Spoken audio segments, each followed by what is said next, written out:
교회, 그리스도의 몸, 교회에 대해서 오늘 교리를 공부하고 배우도록 하겠습니다.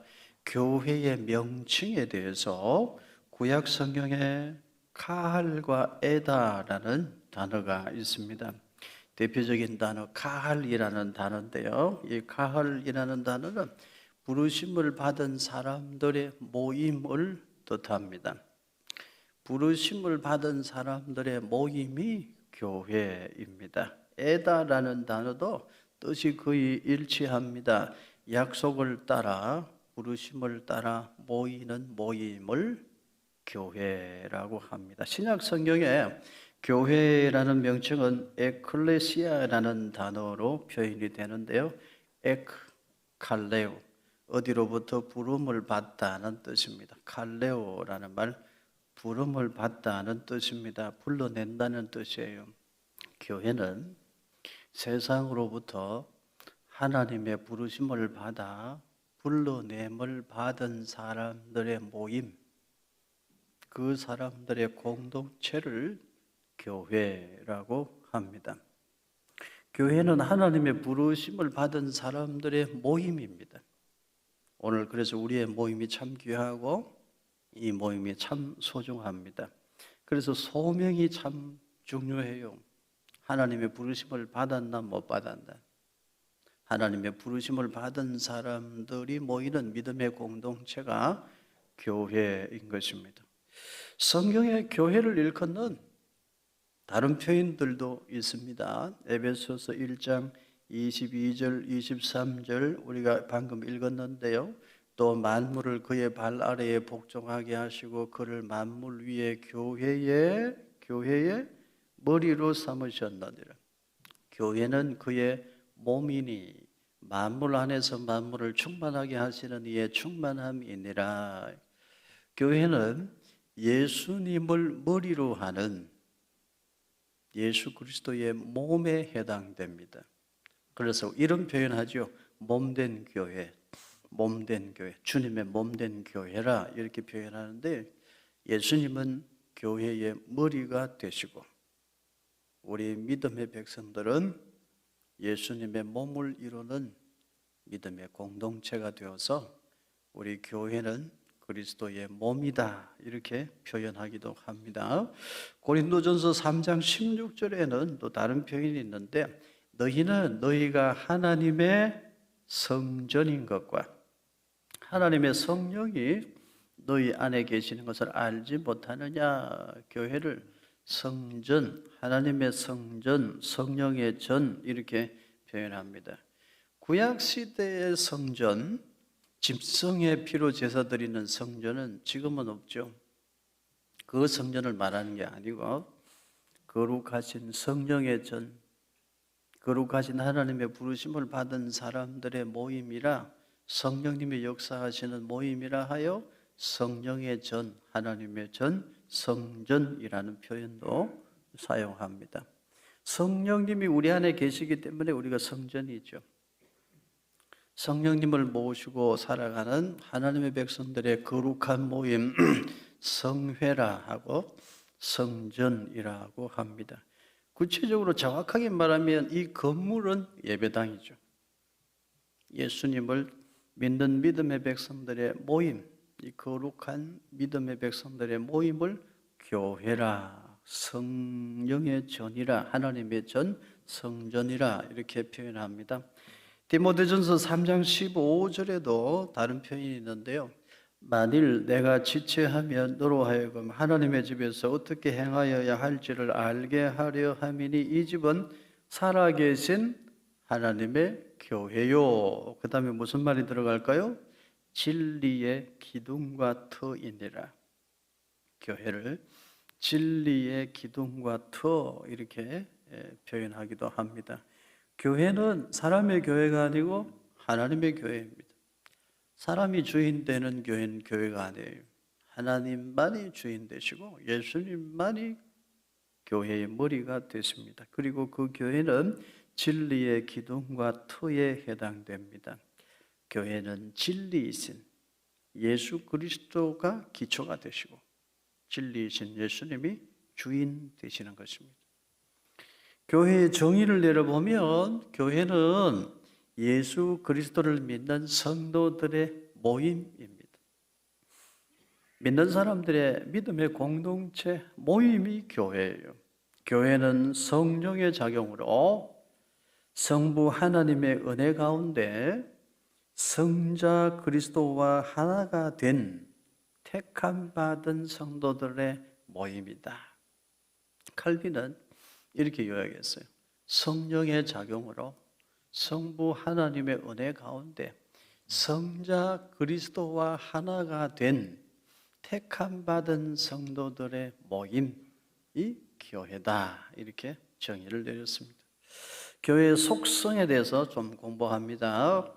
교회는 가견적 교회, 불가견적 교회 이렇게 나눌 수 있고요. 달리 표현하면 가시적 교회, 불가시적 교회 이렇게 표현할 수 있고, 또 눈에 보이는 유형 교회, 눈에 안 보이는 불가시적 교회, 무형 교회 이렇게 표현할 수도 있어요.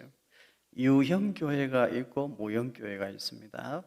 가시적인 교회, 사람 눈으로 보는 교회가 있고 눈에 안 보이는 교회, 불가시적 교회, 무형 교회도 있다는 것이죠. 유형 교회는 눈에 보이는 교회입니다. 예배당 건물을 중심으로 하는 교회라 표현할 수 있습니다. 건물을 가진 교회이죠. 성도들이 주일날 성경책 들고 예배당에 드나들면 그 교인은 유형 교회 교인이죠. 형태를 가진 눈에 보이는 교회 교인입니다. 그런데 중요한 것은 뭐냐면 성경책 들고 예배당 왔다 갔다 해서 유형 교회 교인이면 다 구원받은 교인이냐? 그게 아니라는 데 문제가 있어요. 교회 마당만 밟고 왔다 갔다 해서는 안 돼요. 유형 교회 교인이 다 천국 가느냐? 그렇지 않습니다. 무형 교회, 눈에 보이지 않는 교회, 참교회, 교인이어야 천국 백성입니다. 참교회인 무형교회의 교인이어야 구원받은 성도이기 때문입니다. 무형교회 교인은 사람은 몰라요. 대충은 알지만 정확하게는 하나님만 아세요. 어디에서 분명히 알게 될까요? 천국 가면 분명히 알게 되죠. 참교회는 진실로 예수 그리스도를 주로 믿고 시인하고 예수 그리스도와 연합한 성도들의 모임이기 때문입니다. 그래서 예수님께서 말씀하셨어요. 나더러 주여 주여 한다고 다 천국에 가는 것이 아니다 말씀하셨어요. 입으로 주여 주여 한다고 다 천국 백성 아니에요. 진실로 예수님을 주님으로 믿고 영접한 사람이라야 천국 백성인 것입니다.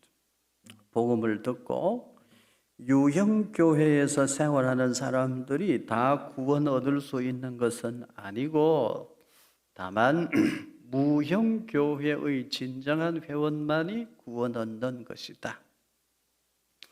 우리 대요리 문답에 나와요. 유형교회, 성인책 들고 억지로 엄마 아빠 따라 교회 나오는 거, 그 유형교회 교인이에요. 구원받은 천국 백성이라고는 말을 못해요. 진짜 구원받은 백성은 무형교회 교인인데 누가 무형교회 회원이고 무형교회 교인이냐는 정확하게 누가 알아요?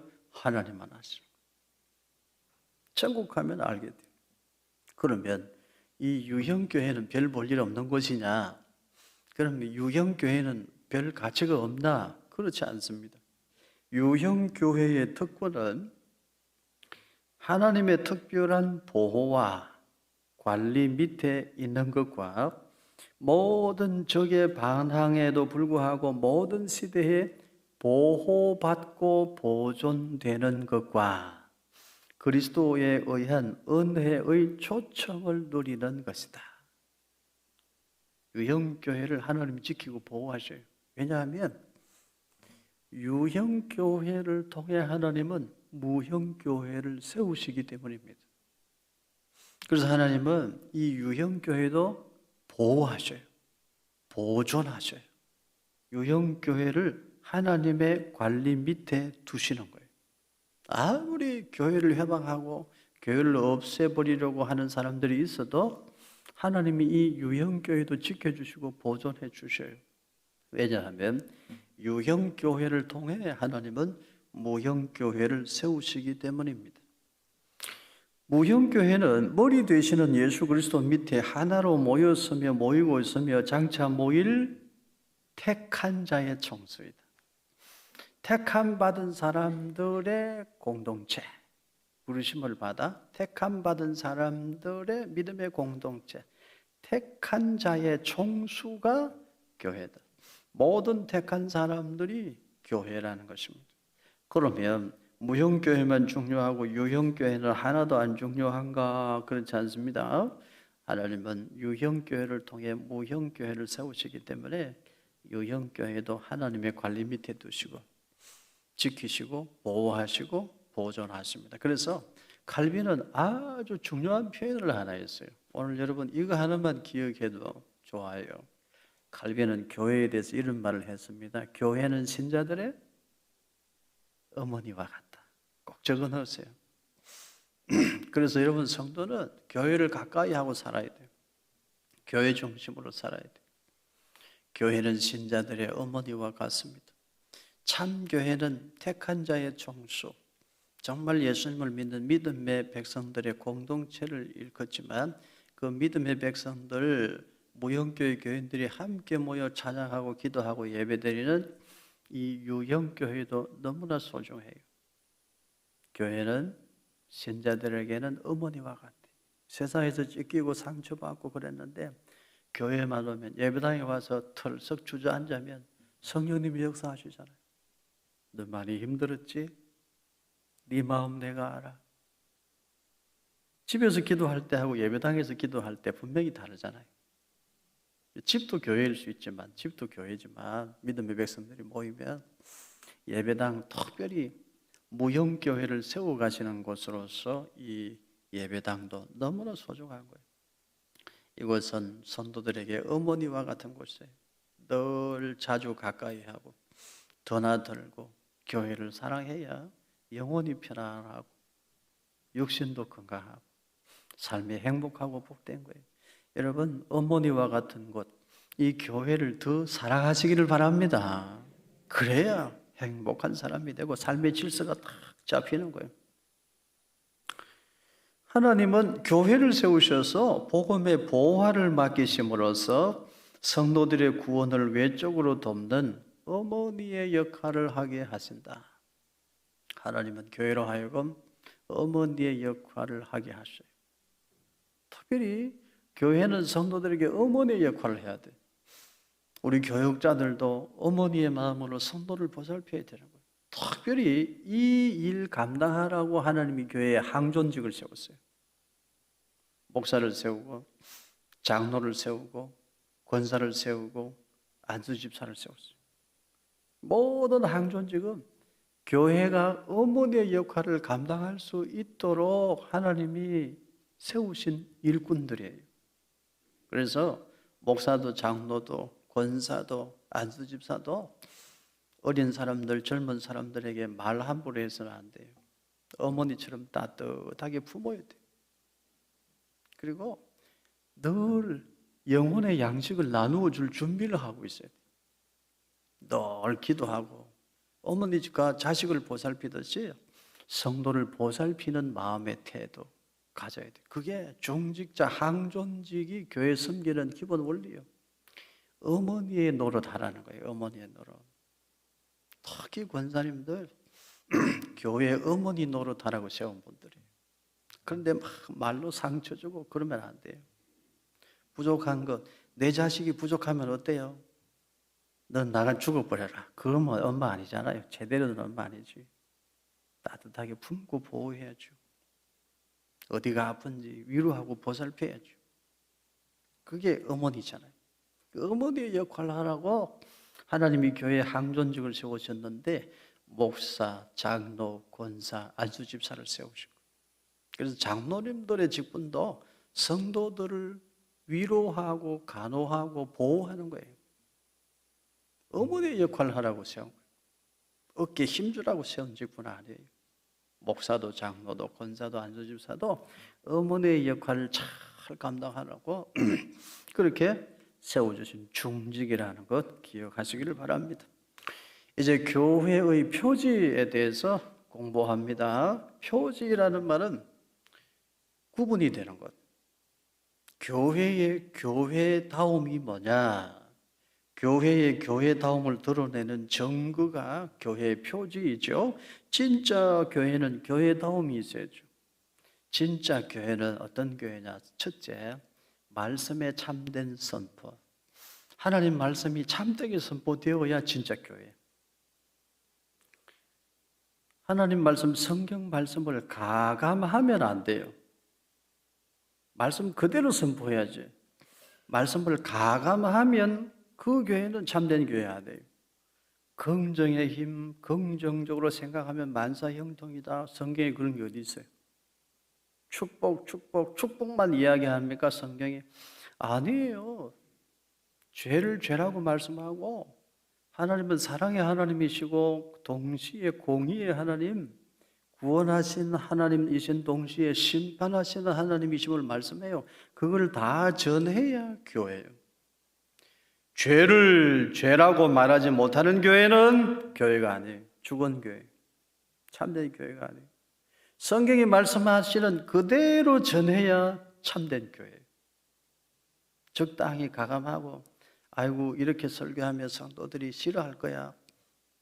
그런 강단이 있는 교회는 교회를 할 수 없어요. 말씀에 참된 선포가 있어야 교회. 교회다운 교회는 성경이 말씀하시는 그대로 선포하는 교회. 잘한 것은 칭찬하고 틀린 것은 꾸중하고 책망하고 그게 교회. 하나님 말씀은 위로하고 감사하고 치유하는 말씀이기도 하지만 찔러 쪼개기도 하거든요. 그대로 말씀을 그대로 전해야 돼요. 가감하면 안 돼요. 더 보태도 안 되지만 빼도 안 되는 거예요.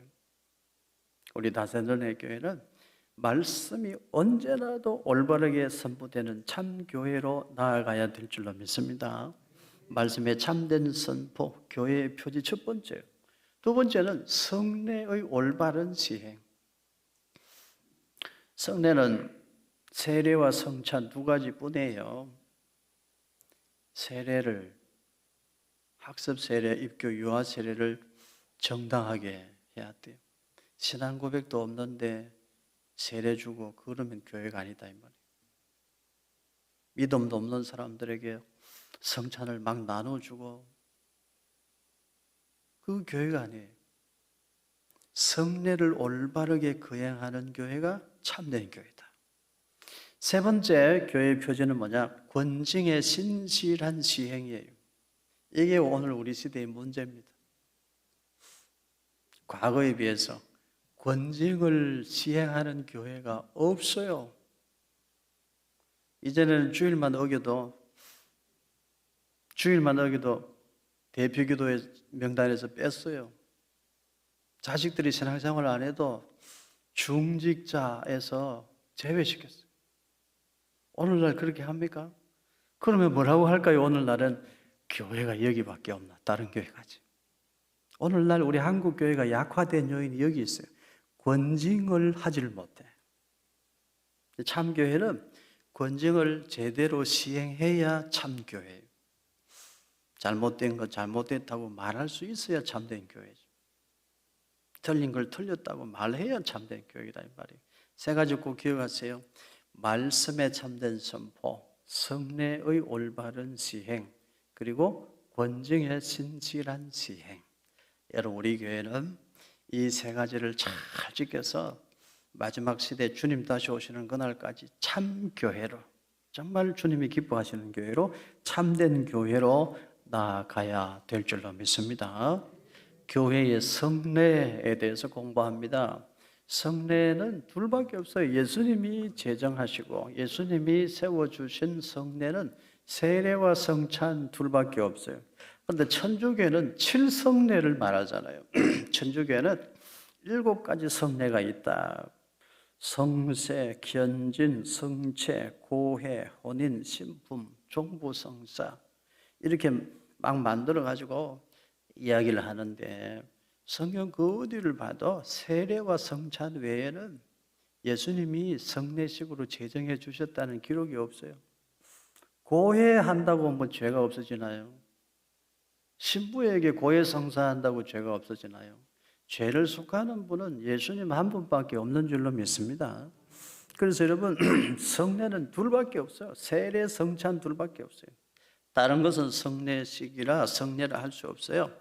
그럼 세례가 뭐냐? 세례는 물을 가지고 성부와 성자와 성령의 이름으로 씻는 성례인데 그리스도에게 접합됨을 표시하여 인치는 것이다.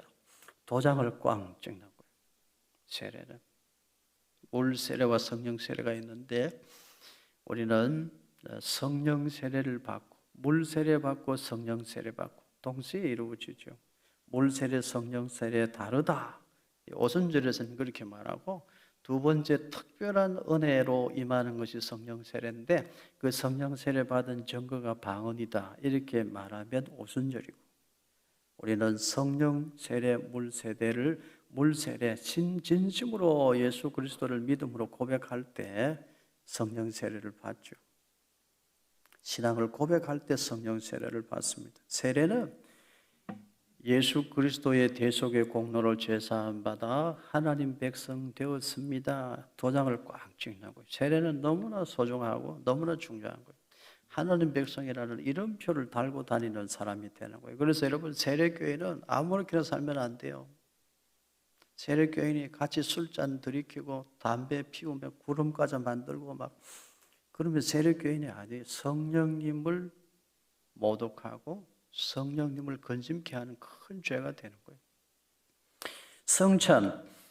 성찬은 그리스도의 정하신 대로 떡과 포도즙을 주며 받는 것으로 그리스도의 죽으심을 기념하며 우리는 기념하는 거예요. 기념하며 그의 모든 효험을 받습니다.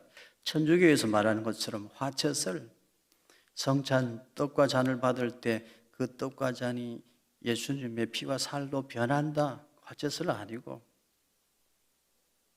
거기에 주님이 같이 임재하신다. 임재설도 아니고 우리는 기념하는 거예요. 예수님의 죽으심을 기억하라, 기념하라 말씀했습니다. 기억하고 기념할 때 성령님이 우리 속에 은혜와 감동, 감화를 주시죠. 하나님은 구약시대 아브라함의 후손들에게 난지 8일 만에 할례를 명하셨다. 신약시대의 언약 백성들에게는 세례를 명하셨다.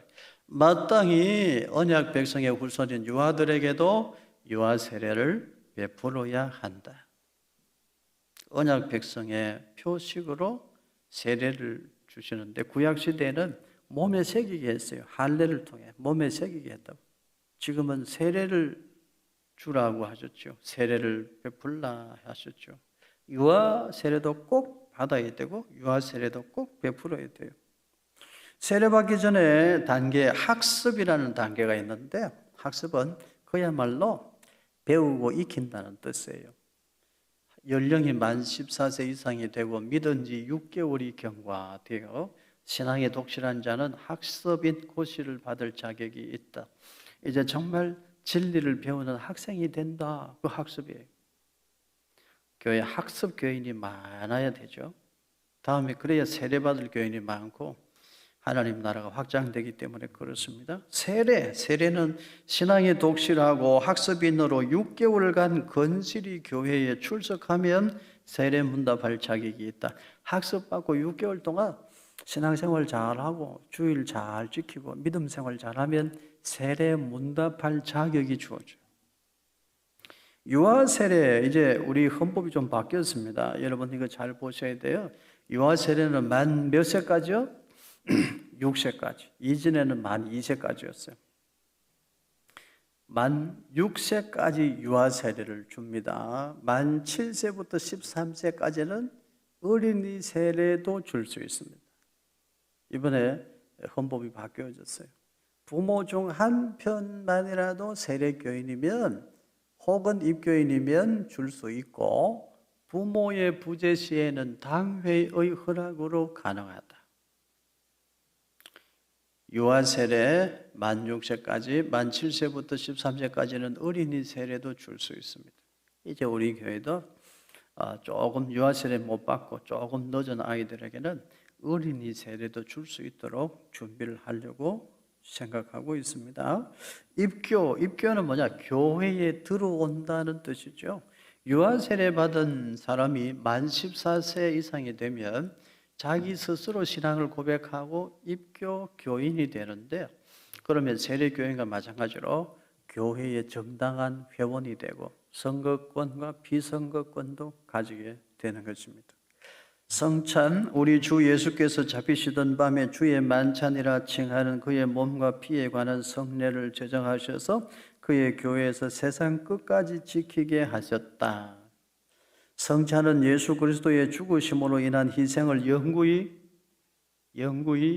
기념하게 하며 성도들을 그리스도 안에서 영적으로 양육되고 자라게 한다. 교리를 깨닫지 못하는 자와 교회를 부끄럽게 하는 자는 성찬에 참여할 수 없다. 세례와 성찬은 정당하고 정직하고 올바르게 시행해야 돼요. 그래야만 참 교회라 할 수 있습니다. 이제 여러분, 구교, 신교, 로마 천주교, 우리 개신교 교회 왜 이렇게 갈라졌나 공부하겠습니다. 종교개혁에 대해서 생각해야 되는데요. 1517년 10월 31일, 이건 여러분 이 정도는 좀 기억을 하시기를 바라요. 상식적으로도. 1517년 10월 31일 마틴 루트가 독일 비텐베르그 성당에 95개 조항의 반박문을 게시하고 종교개혁의 포문을 연 날입니다. 1517, 1517년 10월 31일 종교개혁의 포문을 열었어요. 루터가 왜 종교개혁의 포문을 열었습니까? 루터가 보니까 로마 교회가 자기들만 성경을 읽게 하고 일반인들, 성도들은 성경도 못 읽게 하고 자기들 마음대로 성경을 해석하고 교리가 너무 부정하고 부패한 거예요. 이거 고쳐야 된다. 그래서 성경으로 돌아가자. 그래서 95개 조항의 반박문을 붙이고 로마 천주교를 개혁하려고 시작된 운동이 종교개혁입니다. 1522년에 아주 중요한 일이 있었어요. 1522년에 마틴 루터가 독일 바르트부르크 성으로 피신해 있으면서 열심히 성경을 번역했어요. 모두가 성경을 읽게 해야 된다. 천주교 사제들, 신부들만 성경을 읽게 하니까 일반 사람들은 성경을 읽지를 못하니까 로마 천주교회가 자기들 마음대로 짓거려도 그게 틀렸는지 옳았는지 몰라. 교회가 이렇게 부정하고 부패하고 타락했으니 성경을 모두가 읽게 해야 된다. 성경을 읽게 하자, 성경으로 돌아가자가 종교개혁의 정신이에요. 루트가 바르트부르크 성으로 피신해서 있으면서 목숨 걸고 성경을 번역했어. 신약 성경을 독일어로 번역을 해서 그것을 출판했는데 아주 중요한 일이었어요. 모두가 성경을 읽을 수 있는 길을 열었다 이 말이에요. 이건 너무나 중요한 거예요. 이게 1522년에 있었던 일입니다. 종교의 기본 정신은 누구나 성경을 읽고 성경을 해석하고 모두가 성경으로 돌아가자는 거예요. 그래서 여러분, 제 마음속에도 그 꿈과 비전이 있어요. 우리 다산교회 모든 성도들을 성경을 읽게 하자. 스스로 성경을 해석할 수 있는 수준이 되게 하자. 스스로 성경 말씀 앞에 서서 성경 말씀을 읽고 말씀의 은혜를 누리고 말씀을 삶에 적용하여 실천할 수 있게 하자. 제가 마지막 이제 목회 끝나는 그날까지 이거를 실천하려고 하는 거예요. 그래서 큐티가 가능한 교회를 만들자.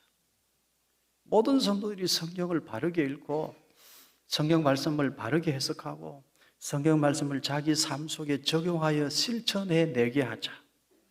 성도들이 성경 말씀을 통해 직접 하나님을 만날 수 있게 하자. 제 마음속에 그런 생각이 있어요. 그래서 달리 표현하면 큐티 가능한 교회를 만들자. 이게 제 목회의 마지막 비전인데요. 그 큐티 가능한 교회를 만들려고 지금 이 시간이 있는 거예요. 교리를 공부하는 거예요. 길을 알고 산에 올라가야지. 길을 모르고 올라가면 위험하거든요. 엉뚱한 곳으로 빠지거든요. 그래서 지금 교리 강좌 이런 시간이 있는 것입니다. 이 교리 강좌가 끝나면 이제 구약의 파노라마, 신약의 파노라마에서 성경 전체를 여러분들에게 그림으로 보여드릴 것이고, 그 다음에 큐티 훈련을 할 것이고, 여러분 각자가 성경 말씀을 읽고 해석하고 큐티하고 그 말씀을 통해서 받은 은혜를 서로 나누고, 이제 그 단계까지 우리가 가야 되는 거예요. 할 수 있는 줄로 믿습니다. 그렇게 가야 돼요. 그래야 강하고 담대한 성도가 되고 강한 교회가 될 수 있고, 마귀 사탄이 틈타지 못하는 교회가 될 수 있는 거예요. 1523년에는 쩌빙글리가 쭈리히에서 개혁운동을 시작했습니다. 쩌빙글리는 스위스의 종교개혁가입니다. 스위스 쭈리히에서 성경 강해를 통해서 종교개혁을 이어갔습니다. 이분은 종군 목사로 참전했다가 전쟁터에서 전사했습니다. 그리고 1536년에 아주 중요한 일이 생기는데요. 1536년에 존 칼빈이 기독교 강요를 출판합니다. 이 사람 존 칼빈이 장로교회의 토대를 놓은 사람이에요. 우리 장로교회의 기초를 놓은 사람이 칼빈입니다. 칼빈은 프랑스에서 태어났어요. 그래서 프랑스 이름으로는 장깔뱅 이렇게 표현해요. 어떤 책들 앞부분에 보면 저자 장깔뱅 이렇게 써놨습니다. 독일명은 요한 칼빈, 영어명은 존 칼빈. 그만큼 이 사람이 중요한 사람이라는 뜻이겠죠. 칼빈은 교회 장학금으로 공부했어요. 우리도 앞으로 장학금 많이 줘야 돼요. 우리 까리스 카페 수익금 다 장학금 주는 거 알죠? 선교비를 장학금으로 쓰는 거 알죠? 이 중요한 인물 칼빈은 교회 장학금으로 공부했어요. 철학을 공부하고 법학을 공부하고 헬라어 히브리어를 공부하고 인문학까지 다 열심히 두루두루 공부했는데, 아버지가 죽어서 아버지 장례를 치르면서 문득 신학을 공부해야 되겠다. 인생이 무엇인지, 하나님이 누구신지 더 공부해야 되겠다. 그래서 신학을 공부했습니다. 칼빈이 신학을 공부하면서 로마 가톨릭이 내세우는 교리가 얼마나 거짓 교리이고 틀렸는지를 자기가 성경을 읽어보니까 알게 되잖아요. 그래서 오직 성경, 오직 예수, 오직 믿음, 이 진리를 가지고 구교, 천주교, 로마 가톨릭 교회에 부정하고 부패한 것을 개혁하자.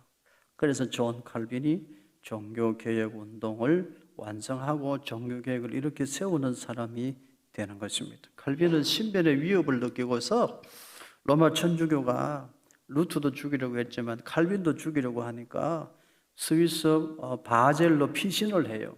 스위스 바젤로 피신을 해가지고 1536년 3월에 그 유명한 기독교 강요를 썼는데, 출판을 했는데, 그때 이 존 칼빈의 나이가 만 26세였어요.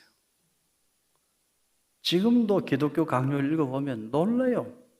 어떻게 이런 표현을 했을까? 어떻게 이런 생각을 했을까? 어쩌면 이렇게 잘 설명을 하고 이 오묘한 진리를 깨달았을까?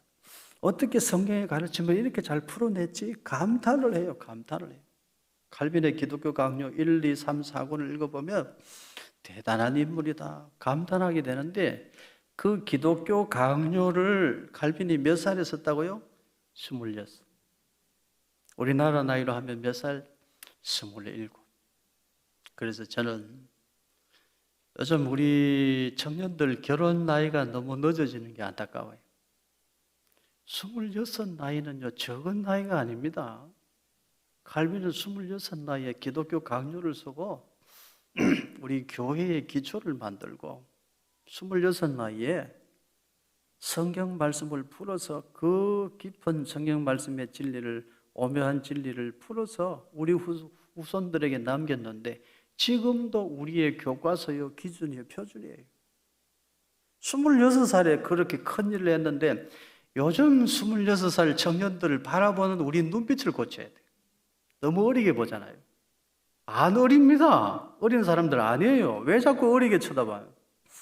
이 사회가 물론 그렇게 만들어가는 것도 있지만 나이 26이면요 엄청나게 큰 일도 할 수 있는 사람들이요. 요즘은 나이 30이 넘어도 부모 그늘 밑에 있으려고 하잖아요. 그러면 안 돼요. 좀 강하게 키워야 돼요, 우리 자녀들.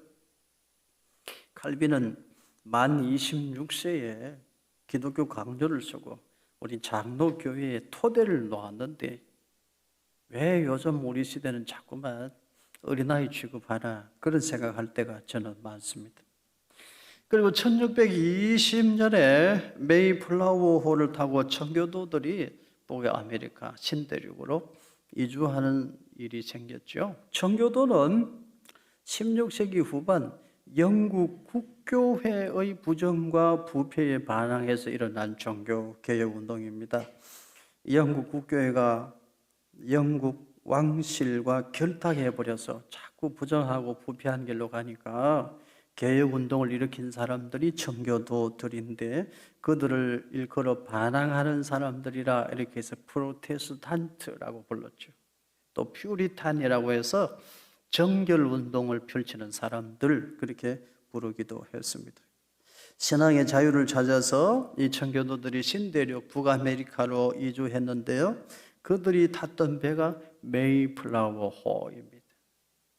그 청교도들이 힘들게 북아메리카에 정착을 하면서 피눈물을 흘리면서 제일 먼저 예배당 짓고 그 다음에는 성경 가르치려고 학교 짓고 그리고 그 다음에 자기네들 집을 지었잖아요. 그 청교도들이 미국에 세운 유명한 대학이 있으니 지금도 세계 제1의 대학이라 하는 무슨 대학교? 하버드 대학교. 그 청교도들이 세운 유명한 대학교가 있으니 미국의 대통령을 제일 많이 배출한 대학교 예일 대학교.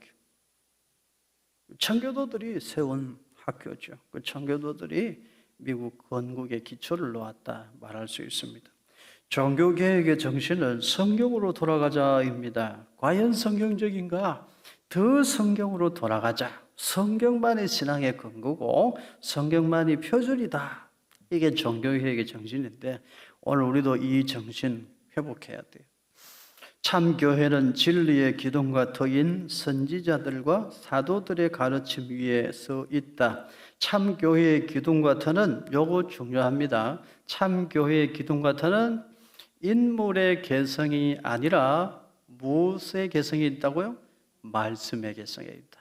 칼빈이 26살 나이에 어떻게 이렇게 정확하게 표현을 했는지 모르겠어요. 인물의 개성이 아니라 말씀의 개성이다. 사람 따라가는 게 아니라 이 말이에요. 말씀 따라가야지. 하나님 말씀을 따라가야지 사람을 따라가는 게 아니라 이거예요. 사람이 중요한 것이 아니고 성경 말씀이 더 중요하다. 말씀 안에 있을 때 사람이 사람다워지는 것이다. 교회의 전통이 중요한 것이 아니고 성경 말씀이 중요하다. 그런데 로마 천주교는 성경의 권위보다 사람의 권위를 더 세우고 성경의 권위보다 교회의 전통의 권위를 더 세우니 이게 틀렸다. 이걸 개혁하자는 거예요. 여러분 교회의 전통이 중요하죠. 교회에서 이런 말 많이 해요. 우리 옛날에 그렇게 안 했다. 그 말도 맞지만 전통이라는 것은 항상 성경 말씀으로 검증되고 검증되어야 돼요. 물론 그런 전통이 세워졌다는 것은 성경의 토대 위에 세우려는 노력들이 있었기 때문에 전통을 존중해야 되지만 전통은 항상 성경 말씀의 빛으로 다시 재조명하여 다시 새로워져야 돼요. 성경의 권위보다 그 교회의 전통의 권위를 더 올리면 그건 개혁의 대상이 되는 거예요. 로마 천주교회가 그렇게 부정하고 부패했잖아요. 우리 옛날에 그렇게 안 했는데 한편으로는 귀 기울여 들어야 될 말이지만 한편으로는 굉장히 위험한 말이에요. 성경으로 돌아가야지. 전통을 지키는 것이 목숨 걸 일이 아니고 성경 말씀을 지키는 것이 우리가 목숨 걸 일이다. 이걸 잊지 마시기를 바라요. 그게 종교개혁의 정신입니다. 오늘 우리는 종교개혁의 후예들입니다. 달리 이름하여 개혁주의 신학을 따르는 사람들이라고 말할 수 있습니다. 칼빈은 또 이렇게 썼습니다. 교리에 대한 이해가 전혀 없는 자들이 주교가 되어서 난봉을 일삼고 있다. 이게 생명 걸고 한 말이겠죠. 교리를 모르는 사람들이 주교가 되어서 난봉을 일삼고 있으니 어찌 개혁하지 아니하랴. 그 정신이 종교개혁의 정신입니다. 교황이 수위권을 가진다는 주장은 하나님의 말씀과는 무관하다.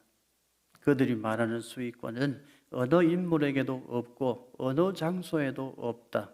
예수 그리스도가 유일하신 교회의 머리로서 교회를 친히 다스리신다. 26살 칼빈이 이런 표현을 했어요. 교황 수위권, 교황이 교회의 머리다. 예수님이 교회의 머리 되시는데 어찌 교황이 교회의 머리가 되느냐? 아니라는 거예요. 그건 어처구니 없는 말이다. 성경 말씀과는 무관한 주장이다. 어떤 인물에게도 어떤 장소에도 그건 있을 수 없다. 예수님만이 교회의 머리가 되시고 교회를 다스리신다. 이렇게 칼빈은 목숨을 걸고 표현했습니다. 교황은 사람일 뿐이다. 그런데 왜 교황을 교회의 머리로 하느냐? 교회의 머리 되시는 분은 오직 예수님밖에 없다. 교황 수위권, 교황 무엇을은 성경에 어긋나는 비진리이다. 개혁해야 마땅하다. 그게 종교개혁이에요. 소죄는 주기도, 성수뿌림, 미사를 통하여 사면 되지만 대죄는 중한 보속이 필요하다는 로마 교황청의 주장은 어리석은 말이다. 오직 그리스도의 완전한 물음만이 있을 뿐이다. 소죄, 대죄 구분해요. 로마 천주교는 소죄는 미사 드리고 성수를 뿌리고 그러면 작은 죄는 사해질 수 있다. 그러면서 소죄, 대죄를 구분하고 대죄, 큰 죄를 사함받으려면 보속이 필요하다. 값을 치러야 된다. 이걸 주장해요. 왜 이런 이야기를 할까요? 면죄부를 팔려고. 면죄부 팔아서 돈 모으려고. 칼빈은 이것을 갈파했어요. 로마 천주교는 소죄, 대죄를 구분하지만 무슨 죄든지 죄를 사하는 권세는 오직 예수 그리스도께만 있다. 예수 그리스도의 보혈의 공로만이 죄를 사한다. 성수를 뿌린다고 미사 드린다고 죄가 사해지는 것이 아니다. 칼빈은 바르게 지적했어요. 그리고 실제로 로마 천주교에는 소죄, 대죄를 구분하는 구분점이 왔다 갔다 해요. 이건 말이 안 되는 것이다. 그렇게 종교개혁을 일으켰습니다. 보속교리로부터 흘러나온 면죄부는 허구이다. 면죄부 장사치들의 교리는 불경과 모독으로 짜깁기 되어 있다. 칼빈이 기독교 강요에서 이렇게 썼어요. 소죄, 대죄를 구분하고 큰 죄는 보속이 필요하다. 값을 치러야 된다는 거예요. 성경에 그런 게 없는데 로마 천주교회는 그런 교리를 만들어서 면죄부를 판매하는 거예요. 엄청나게 많은 돈을 거두어들여서 베드로 대성당을 건축하고 건물 세우는 일에만 열을 올리는 것입니다. 성경은 사람이 죽으면 육체는 즉시 흙으로 돌아가 그 육체는 마지막 부활의 날에 신령한 영의 몸으로 부활할 것을 기다린다고 그랬어요. 지금 현재의 육체와 연관성이 있고 연속성이 있지만 전혀 다른 영의 몸으로 부활하기 위해 육체는 흙으로 돌아가요. 영혼은 어떻게 돼요? 즉시 하나님 앞으로 가서 예수 그리스도의 보혈의 공로로 죄사함 받고 의롭다함을 입은 사람들은 영생의 세계로 가지만 그렇지 못한 사람들은 즉시 영벌의 세계 지옥으로 던져진다. 이게 성경의 가르침인데 천주교는 이 세상에서 천국 가는 길에 중간 다리 하나를 딱 만들어요. 그게 뭐죠? 연옥이라는 걸 만들어요. 연옥이라는 게 있다. 완전히 성화되지 못한 사람들 천국까지는 못 올라가고 그 연옥이라는 곳에 지금 대기하고 있다. 죽은 조상들이 지금 연옥에 대기하고 있는데 당신이 면죄부를 사가지고 그 면죄부를 구입한 돈이 땡그랑하고 헌금통에 떨어지는 순간 죽은 당신의 조상이 연옥에 있는 조상이 천국으로 뛰어 올라간다. 이렇게 가르쳤어요. 그러니까 성경을 모르는 무지한 사람들 어떻게 해요? 줄 서서 면접을 사는 거예요. 우리 돌아가신 어머니가 우리 아버지가 연옥에 있는데 지금 내가 면접을 사면 천국으로 뛰어 올라간다고 하니까 없는 돈에 빚내가지고 면접을 사는 거예요. 칼빈이 그것을 보고 너무나 가슴이 아팠어요. 성경에 어디에 그런 가르침이 있다는 거예요. 이걸 개혁해야 된다. 루터도 칼빈도 종교개혁자들도 그렇게 일어나서 종교개혁을 일으키고 오직 성경 하나만 가지고 이 땅에 교회를 다시 새롭게 하자. 그렇게 오늘날 개신교회 교회가 생겼습니다. 그런데 그 개신교회 분파가 많아요. 분파 한번 교단과 분파 공부해 보겠습니다. 로마 가톨릭, 캐톨릭이라는 말이 하나의 교회, 보편교회라는 말인데 이 교회가 객관성을 잃어버렸어요. 보편교회로서의 자격을 잃어버렸어요. 캐톨릭이라는 말이 우주적이고 넓고 하나의 교회, 참 좋은 말인데 로마 가톨릭이 이 말을 쓸 자격이 없어요. 그래서 개혁을 일으켰는데 로마 가톨릭 천주교회로부터 제일 먼저 분리된 교단이 루터파죠.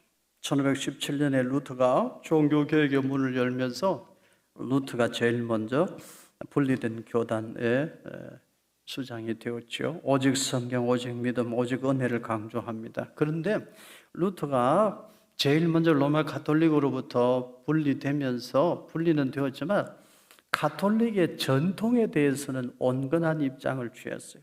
뭐 새롭게 어떻게 교회의 직제를 만들어야 되나 잘 몰랐기 때문일 수도 있고요.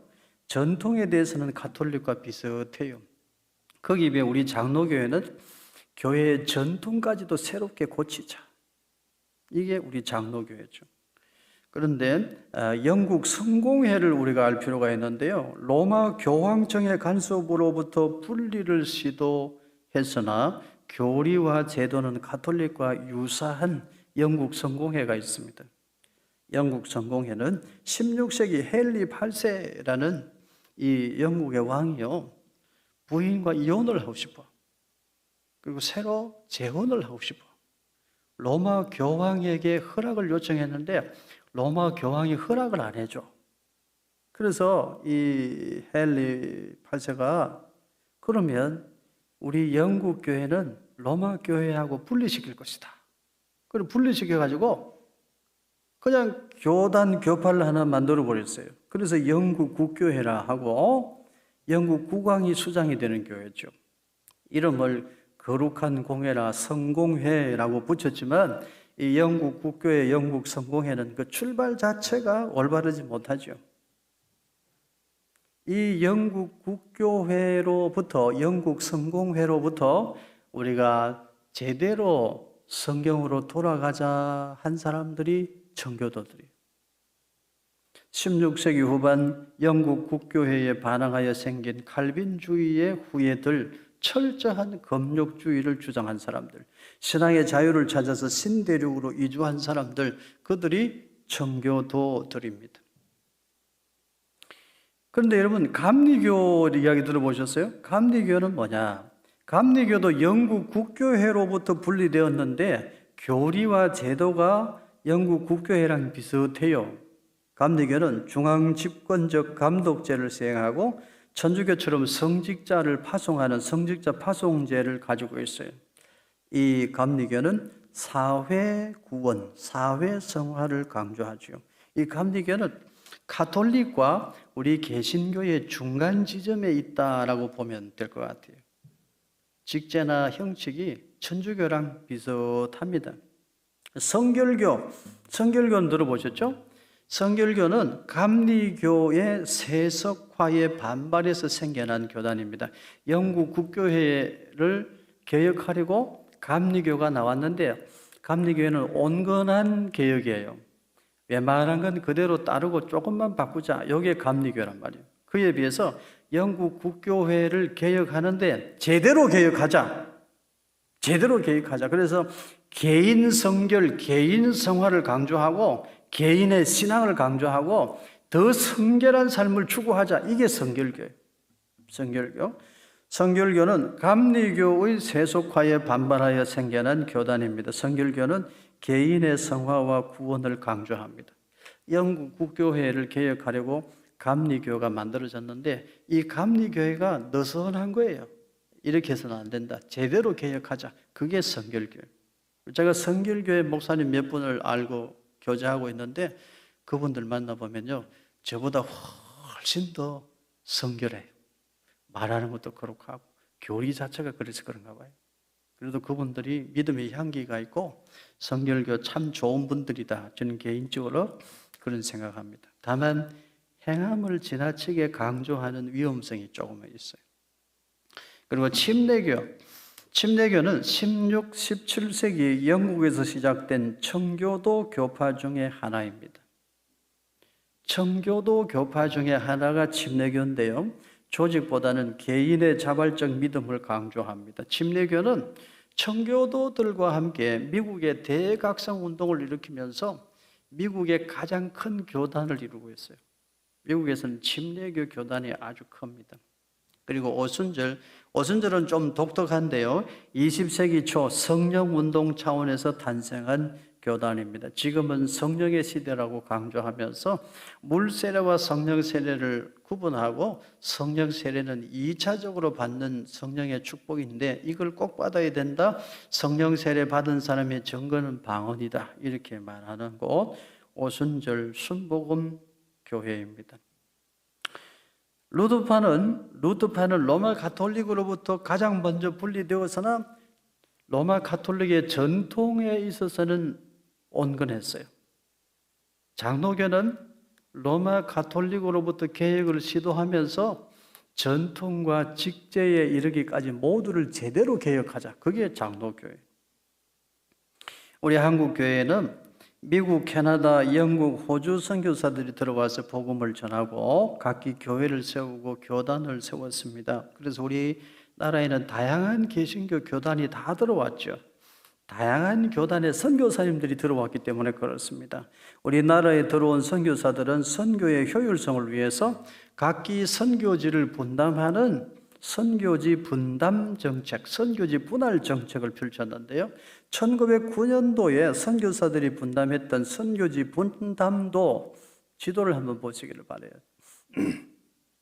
선교지 분담도가 있습니다. 지도를 한번 펼쳐보세요. 예, 저기 보면 선교사님들이 서로 겹치지 않고 제대로 선교하려고 지역을 나누었어요.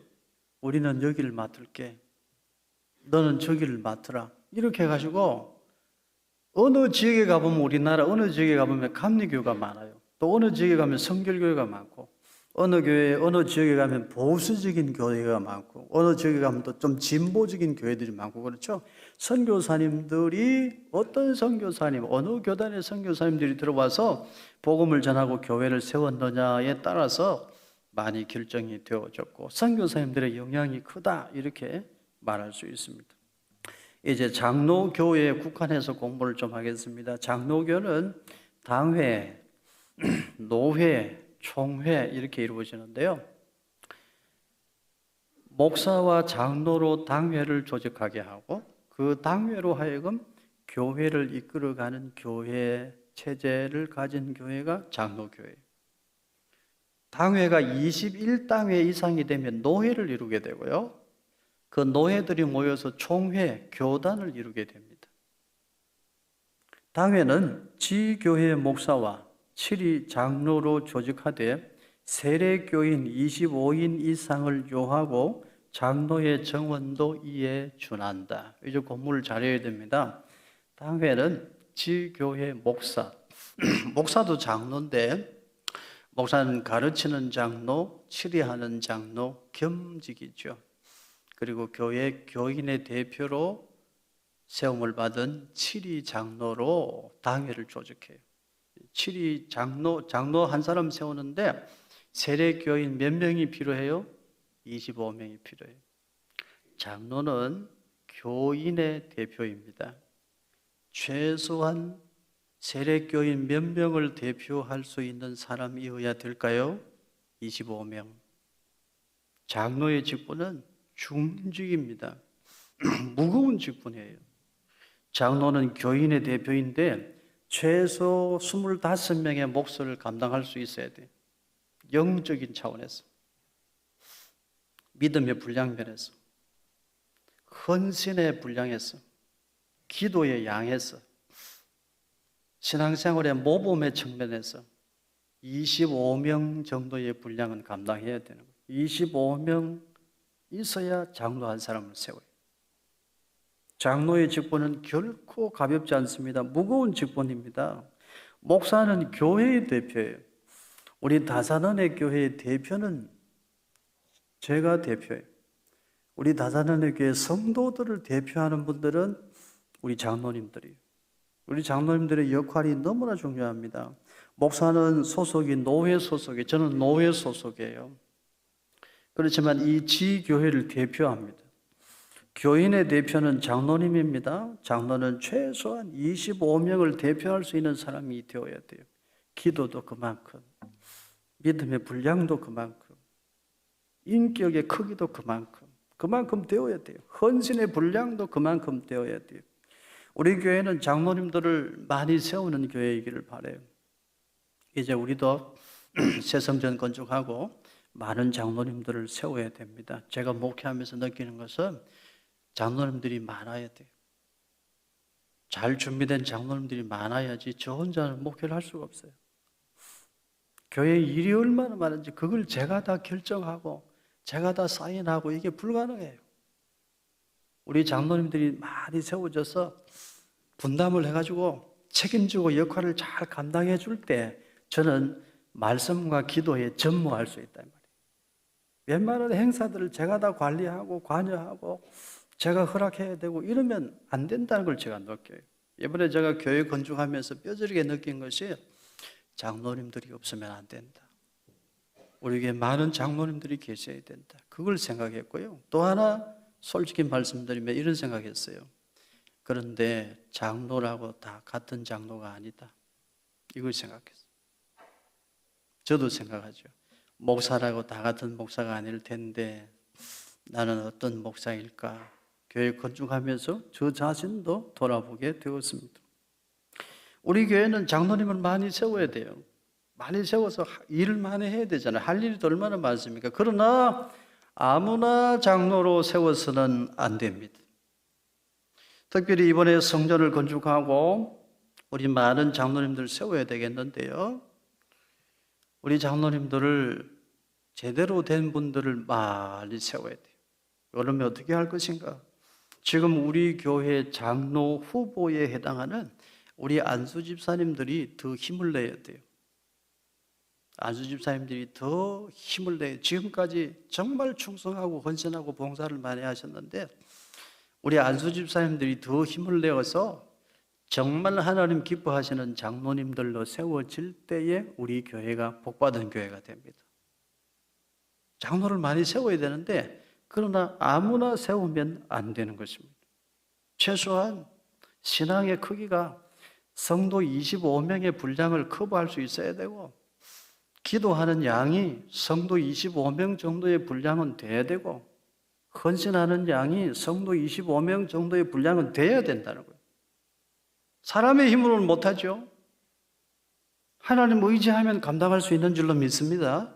그럼 꿈을 가져야 돼요. 오늘 이 강의를 들으면서 아이고 나는 안 되겠다. 오늘 목사님 이야기 들어보니까 나는 장로 안 해야 되겠다. 이런 생각을 혹시라도 한다면 그 사람은 복 없는 사람. 야, 장로의 직분이 그렇게 무거운 직분이구나. 내가 부족하지만 내가 최선을 다해서 더 잘 준비해서 하나님 허락하시면 장로의 직분을 맡아서 내가 충성하고 영광스럽게 하나님 앞에 하나님의 종으로 살다가 하나님 앞에 가야 되겠다. 이런 생각하는 사람이 복 있는 사람인 줄로 믿습니다.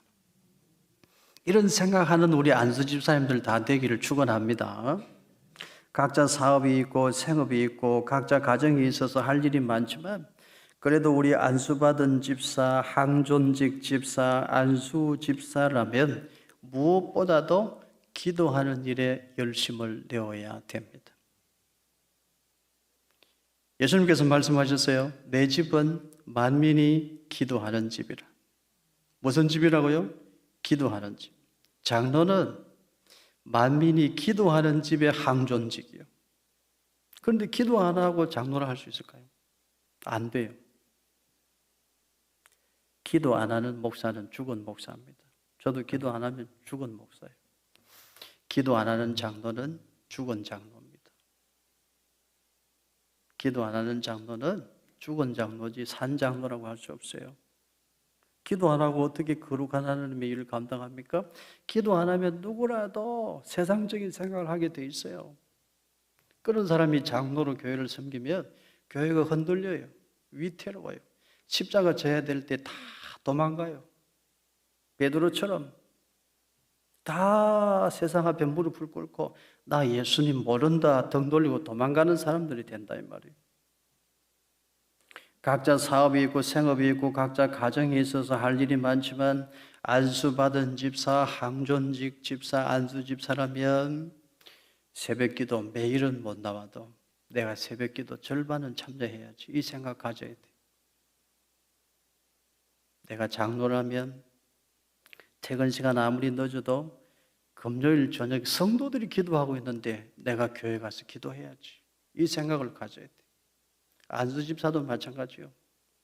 내가 하나님의 집, 만민이 기도하는 하나님의 집의 항존직 안수집사인데 성도들이 지금 예배당에서 기도하고 있는데 내가 지금 무엇을 하고 있나? 우선순위를 기도에 둬야지. 이 생각 가져야 안수집사예요. 그런 사람이라야 장로 후보 자격이 되는 거예요. 기도 안 하는 목사는 죽은 목사고 기도 안 하는 장로도 죽은 장로예요. 장로를 할 수가 없는 것입니다. 오늘 우리 교회에서 제가 이런 말씀을 전할 수 있기 때문에 우리 교회는 참 교회인 줄로 믿습니다. 잘못된 걸 잘못됐다고 말 못하면 교회가 아니다 이 말이에요.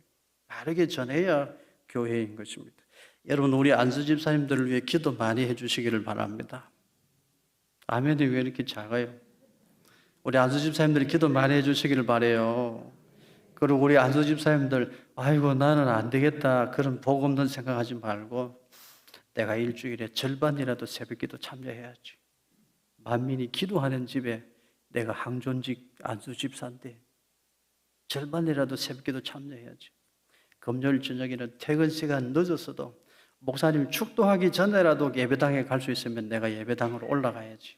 우리 안수 집사님들 다 이런 생각 가지시길 축복합니다. 우리 집사님들도 이런 생각 하시기를 바라요. 그런 분들이 권사돼야 돼요. 직분만 받아놓고 감당 못하면 그만큼 부끄러운 게 없어요. 우리 집안에는 3대째 믿는 집안이다. 어떻게 믿느냐가 중요한 거예요. 3대 그것도 중요하지만 우리 집안에는 목사님, 장로님이 있는 집안이다. 참 축복이지만 어떤 목사냐, 어떤 장로냐 이게 더 중요한 거예요. 직분 받는 거 중요하지만 직분을 제대로 감당하는 것은 더 중요하다. 이것을 잊지 마시기를 바라요. 율법 시대에 교회를 관리하는 장로가 있음과 같이 복음 시대에도 목사와 협력하여 교회를 치리하는 자를 세웠으니 곧 치리 장로이다. 장로교라고 하죠. 장로교. 장로교는 주인이 장로 아니냐? 그건 무식한 소리예요. 장로교는 장로를 세워 주님의 몸된 교회를 세우는 교회를 말해요. 장로교회를 프레스비테리언 처치라고 하는데 프레스비라는 단어 자체가 어른이라는 뜻입니다. 연장자라는 뜻이에요. 믿음과 인생의 연륜, 경험이 많은 교회의 어른이라는 뜻이 달리 표현하면 엘들하고도 할 수 있는데 프레스비, 연장자, 믿음의 어른이 될 만한 사람들을 장로로 세우고 그 분들을 장로를 교인의 대표로 하여 교회를 세우고 교회 행정과 조직을 관리하는 교회를 장로교라 이렇게 말하는 거예요. 만 35세 이상 된 남자 중 입교인으로 험없이 몇 년을 경과하고 5년을 경과하고 그래서 우리 교회 장로님 되려면 최소한 5년은 지나야 돼요. 안수 집사님들도 여기 오셔서 중간에 협동 안수 집사님 되고 그리고 시무 안수 집사 되고 교회 오시고 5년이 경과해야 장로 후보가 됩니다. 상당한 식견과 통솔력이 있으며 디모데전서 3장 1절에서 7절에 해당한 자로 한다. 장로의 직무, 교회의 신령적 관계를 총괄한다. 도리 오해나 도덕상 부패를 방지한다. 교우를 신방하되 위로 교훈 간호한다. 교인의 신앙을 살피고 위하여 기도한다. 장로의 직무 1번이 뭐죠? 교회의 신령적 관계를 총괄한다. 기도 안 하고 어떻게 신령적 관계를 총괄해요? 4번이 뭡니까? 교인의 신앙을 살피고 위하여 기도한다. 이게 장로의 직무예요. 목사도 장로예요. 기도 안 하는 목사는 죽은 목사. 기도 안 하는 장로는 죽은 장로. 꼭 기억하시길 바라고 이 말씀이 저에게 여러분 모두에게 축복이 되기를 주님 이름으로 축원합니다. 장로를 임직할 때 장로 장립한다고 그래요. 장립한다. 그때 장립한다는 것은 장군을 세운다는 뜻이에요. 장군을 세운다. 25명 정도의 몫을 감당할 수 있는 장군을 세운다는 거예요. 근데 교회의 장군은 믿음의 장군이겠죠? 기도의 장군을 말해요. 기도하는 사람을 말하는 거죠. 장로의 직무 첫째가 교회의 신령적 관계를 총괄하고, 장로는 교인의 신앙을 살피고 위하여 기도하는 교인의 대표다. 이게 장로예요. 기도 안 하고 어떻게 장로 직분을 감당해요? 집에서 기도한다고요? 얼마나 기도해? 집에서 얼마나 기도해요? 만민이 기도하는 집, 하나님의 집에 올라와서 기도해야 장로지. 우선순위를 기도하는 일에 둘 수 있기를 바랍니다. 특히 장로는 만민이 기도하는 집을 세우는 항존직이에요. 특히 기도해야 될 것입니다. 이제 우리는 새 배당을 건축하고 항존직 중직자를 세우려고 준비하고 있습니다. 장로, 안수집사, 권사를 이제 세워야 돼요. 여러분이 조금 더 힘을 내셔서 기도하는 하나님 나라 일꾼들 꼭 되어주시기를 바랍니다. 저는 일꾼들 많이 세우기를 바라요. 많이 세워야만 됩니다. 기도 안 하면 근데 안 되는 거예요. 아무나 세울 수는 없는 거예요. 여러분들이 좀 더 힘을 내시고 더 기도하셔서 하나님 나라 귀한 일꾼들도 다 세워지기를 주님 이름으로 축원합니다. 집사의 직분만 잘 감당해도 아름다운 지위를 얻고 그리고 믿음의 담력을 얻는다고 그랬어요. 장로의 직분을 잘 감당하면 이거는 얼마나 큰 축복인지 몰라요. 권사, 안수집사의 직분 잘 감당하는 것, 이게 얼마나 놀라운 축복인지 몰라요. 우리 다산원의 교회는 신실한 믿음의 장로님들을 많이 세울 수 있기를 바라요. 장로님들을 많이 세우고 하나님 기뻐하시는 일들을 많이 감당하는 교회 되어야 되겠는데요. 다시 말씀드립니다. 우리 안수집사님들이 좀 더 힘을 내십시오. 기도로 준비하십시오. 많은 분들이 꼭 장로님으로 세워지는 은혜가 있기를 저는 기대하고 바라고 그렇게 기도하고 있습니다. 장로교회는 교회의 대표인 가르치고 치리하는 장로인 목사와 교인을 대표하는 장로, 치리하는 장로들로 하여금 당회를 구성하게 하고 당회를 중심으로 지교회를 세우며 지교회 21당회 이상으로 노회를 세우고 노회들이 연합하여 총회를 구성하는 개혁주의 교단을 이룬다. 이렇게 장로교회를 정리할 수 있겠습니다. 이제 마지막으로 우리나라 장로교회의 역사만 잠시 살펴보면요. 1907년도에 노회가 만들어졌어요. 1907년 평양 장대현 교회에서 선교사 38명, 목사 33명, 장로 36명이 모여서 우리나라 최초의 노회, 동노회를 조직했어요. 이때 서경조, 방기창, 이기풍, 길선주, 송린서, 양전백, 한석진 이렇게 7명이 목사 안수를 받았어요. 우리나라 최초의 목사 안수를 받은 사람들. 이분들 중에 이기풍 목사님은 목사 안수 받고 어디로 갔죠? 제주도로 갔어요. 그때 제주도로 가는 건 목숨을 걸고 가는 거예요. 순교하러 가는 거예요. 오래전에 우리 구역장, 부구역장님들 또 우리 권사님들, 안수집사님들 제주도 수련회 갈 때마다 이기풍 선교사 기념관에 다 갔다 왔어요. 우리 조만간에 또 갈 수 있기를 바랍니다. 안 가고 싶어요? 예, 또 갔으면 참 좋겠어요. 1912년 조선 야소교 장로회 총회 대한예수교 장로회의 전신입니다. 1952년에 신사참배 문제로 고려파가 분리됐어요. 고신척 교회가 분리됐어요. 우리는 신사참배 거부합니다. 죽으면 죽을 것입니다. 그래서 대한야수교 장로회 총회에서 고려파 고신척 교단이 분리해 나갔는데 제가 그 고신교단 출신이에요. 어릴 때 제가 신앙생활했던 교회가 그 고려파 고신교단 교회인데 지금 역사가 110년이 넘었어요. 제가 어릴 때 그 시골 산골짜기 교회를 다닌 거예요.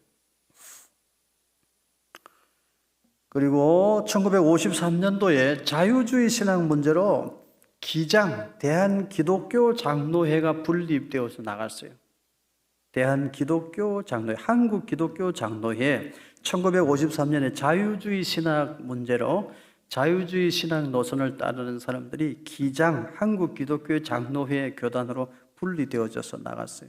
우리 보수주의, 개혁주의 신학을 따르는 예장, 대한예수교 장로회, 자유주의 신학을 따르는 기장, 한국기독교 장로회 이렇게 크게 양분이 된 거예요.